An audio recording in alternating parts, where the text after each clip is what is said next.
Welcome back to episode of call talk. हमारे एक ने हमारे से सवाल किया कि सर पाकिस्तान के अंदर मोस्टली एरियाज़ के अंदर जो भी शॉप्स हैं, कमर्शियल्स हैं, वहाँ पर छोटे मोटे बिजनेसेस होते हैं, कोई खास बड़े ब्रांड्स नहीं होते। बट जहाँ पर भी बड़े ब्रांड्स होते हैं वो ज़रा बड़ी शॉप्स होती है, बड़े बड़े हॉल्स होते हैं, तो वो एक आम आदमी के बजट में आता नहीं है। अब वो कह रहे हैं कि मेरे पास एक प्लॉट है बैग एनक्लेव के अंदर, सेक्टर जी के अंदर, मुझे एक ऑफर आ रही है कि मैं एक वहाँ पे सबवे नाम का ब्रांड है, उसके अंदर वहाँ पे जो दुकान है उसमें मुझे वो कह रहे हैं आप हमारे से अपना प्लॉट दे दें और आप हमारे से 100 स्क्वायर फीट की जगह जो है वो आप हमारे से ले लें, आपको साथ रेंट उसका मिलता रहेगा। तो क्या मुझे इस तरह से अपना प्लॉट देकर ये जो एक स्पेसिफिक एरिया मिल रहा है वो लेना चाहिए? अब इसमें प्रॉब्लम मुझे यही है कि मुझे बड़ा मैं ले नहीं सकता क्योंकि उसका बजट बहुत ज़्यादा है, प्राइस बहुत ज़्यादा है। तो मुझे क्या करना चाहिए, आइए इस पे बात करते हैं।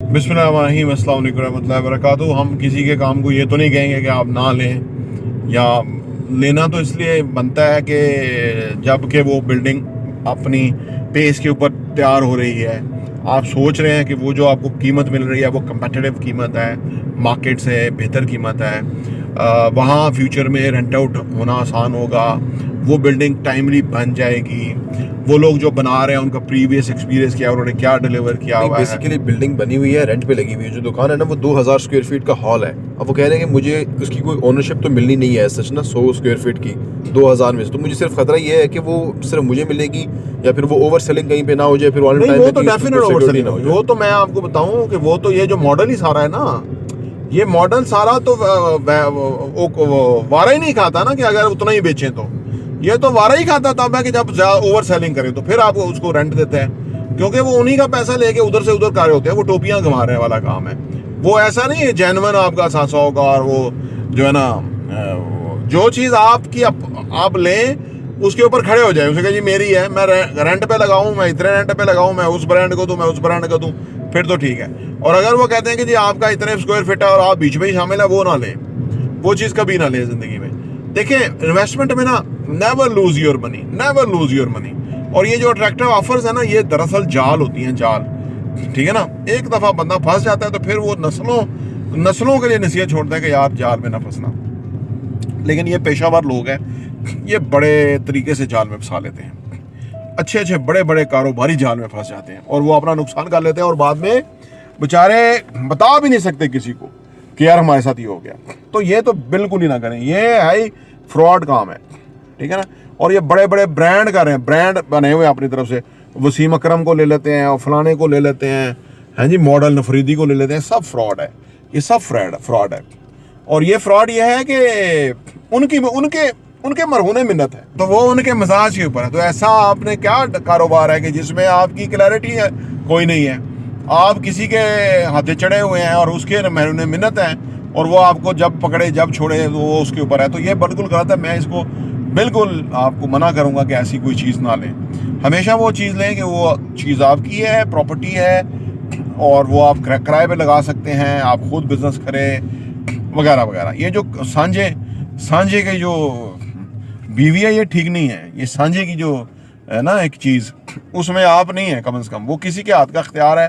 वो जो ताकतवर होगा उसको तो किराया मिल जाएगा, जो आम आदमी उसके कहेंगे जी रजीम चेंज हो गई जी, कोरोना आ गया है जी, ये मामला तो हो गए, देखिए जी अमेरिका में इतना वो आ गया है, जापान में जल्जला आ गया है, तो किराया नहीं दे सकते क्योंकि हमारे बहुत सारे कस्टमर ने जापान से, उन्होंने पैसा भेजना तो उन्होंने भेजा नहीं।